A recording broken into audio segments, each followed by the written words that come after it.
Hola amigos, I hope everyone's having a fantastic day. My name is AC Quintero. I am a full-time Spanish teacher and also a writer of CI novels. And here today I want to talk about some conversation starters that I use in my Spanish 1 classroom. So if you have access to my blog, which is acquinterobooks, .com, you will see I have quite a few activities that I use for the first week of school, one including a Todo Sobre Mi activity, which I use with my level 4 students, but it is leveled at probably level 2, level 3.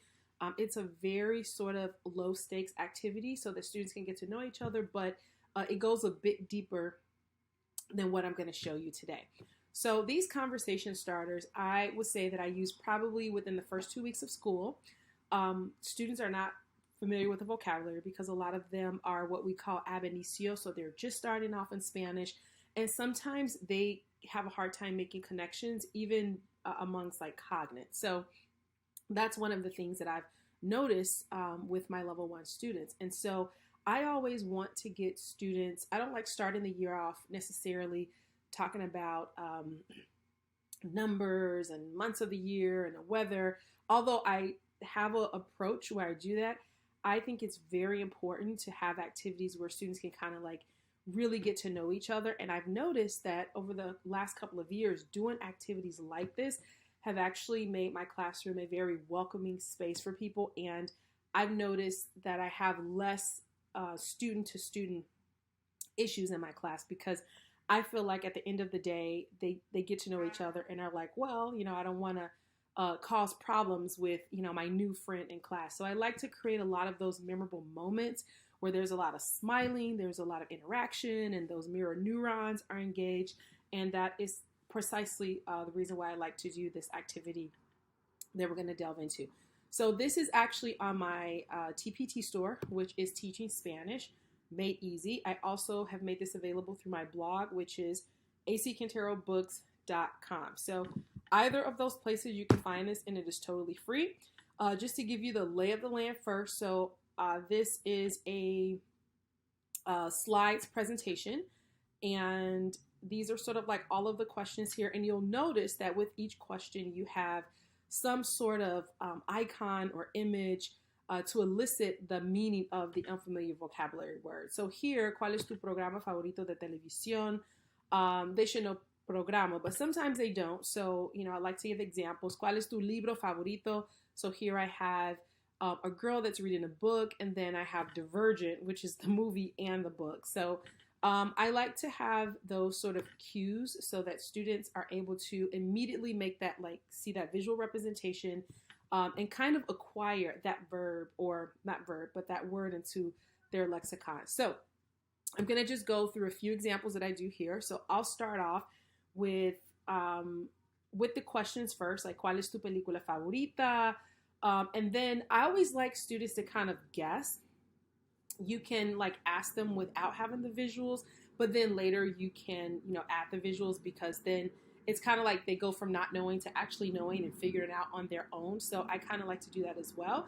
I also like to start by telling students about my preferences. Like, oh, mi película favorita es Coming to America. And then students, I ask, oh, what is película favorita? So that's one way to start. I also like to follow up with giving students a Quizlet, because even though they're learning it incidentally, and I'm sure that they're like encoding that word in their memory, but I think later and just with how vocabulary is learned a lot of times, as many touches as possible with that word is going to help to further like encode it into the brain. So, and I know that reading helps a lot.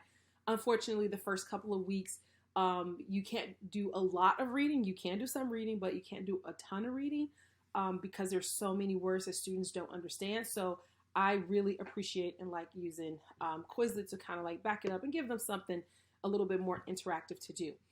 So after we go through the questions and we kind of figure out what the words are, then I have them answer the questions themselves. And as you can see here, I actually have the sentence stem. So mi película favorita es, all they have to do is just fill in a blank. And it seems simple, but still, I have them write out the whole sentence because that is number one, they're getting practice with the noun and gender agreement in Spanish. They're getting practice writing in Spanish.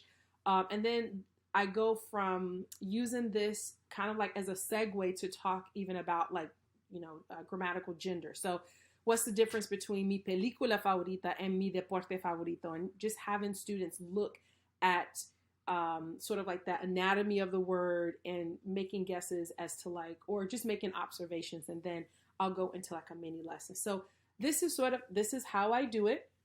I have them answer their questions. And then the really cool thing is after they've answered all their questions, you can do one of two things, or you can actually do both.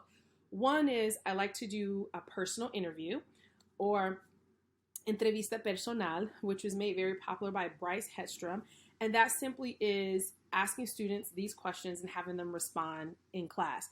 Also, I really like having them get into groups, and I have them do, if you go to my website, the acquinterobooks.com, you'll see I have an example on the actual blog page.